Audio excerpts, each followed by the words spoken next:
ગુજરાત વિધાનસભા ગૃહમાં ગુંજ્યો શિક્ષકો આચાર્યની ઘટનો મામલો। શિક્ષણ મંત્રી કુબેર ડિંડોરે કહ્યું, હાલમાં ખાલી જગ્યાઓ માટે ભરતી પ્રક્રિયા ચાલુ।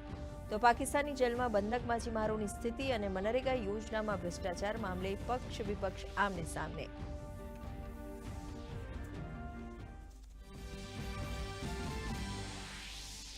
ગાંધીનગરમાં ગુજરાત સેમી કનેક્ટ કોન્ફરન્સનો મુખ્યમંત્રી ભૂપેન્દ્ર પટેલે કરાવ્યો પ્રારંભ। સેમિકન્ડક્ટર અને ફેબ ક્ષેત્રમાં રોકાણ માટે કરાયા 8 MOU। રાજ્યમાં સેમિકન્ડક્ટર ક્ષેત્રે રોકાણથી યુવાનોને થશે ફાયદો।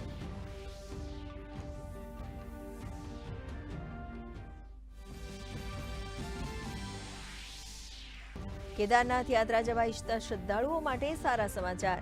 કેન્દ્ર સરકારે કેદારનાથ અને હેમકુંડ સાહેબમાં રોપવેને આપી મંજૂરી। કેદારનાથની 9 કલાકની યાત્રા ફક્ત 36 મિનિટમાં થશે પૂર્ણ। તો પશુધન સ્વાસ્થ્ય અને રોગ નિયંત્રણ કાર્યક્રમ સંશોધનને પણ કેબિનેટની મંજૂરી।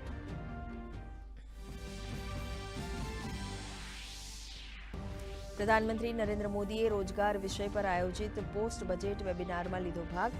પ્રધાનમંત્રીએ આ વર્ષના બજેટને દેશના ભવિષ્યની ગણાવી બ્લુપ્રિન્ટ। સાથે AI ક્ષેત્રમાં વિશેષ શક્યતાઓનો કર્યો ઉલ્લેખ। કોન્ફરન્સમાં 25,000થી વધુ લાભાર્થીઓએ લીધો ભાગ।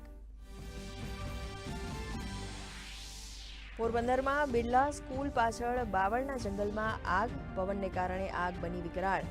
આગ પર કાબુ મેળવવા ફાયર બ્રિગેડના પ્રયત્ન। બિરલા કોલોનીના લોકોનું સલામત સ્થળે કરાયું સ્થળાંતર।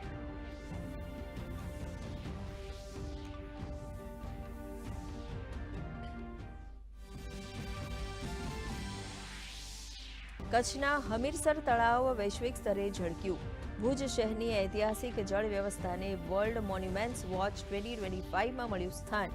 હમીરસર પ્રણાલીને પુનઃજીવંત કરવાની તક।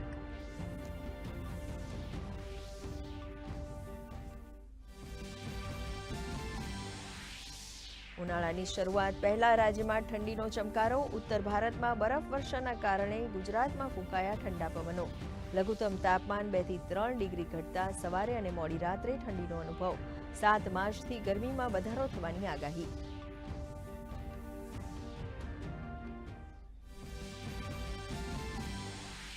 ચેમ્પિયન્સ ટ્રોફીમાં આજે ન્યૂઝીલેન્ડ અને દક્ષિણ આફ્રિકા વચ્ચે બીજી સેમીફાઇનલ।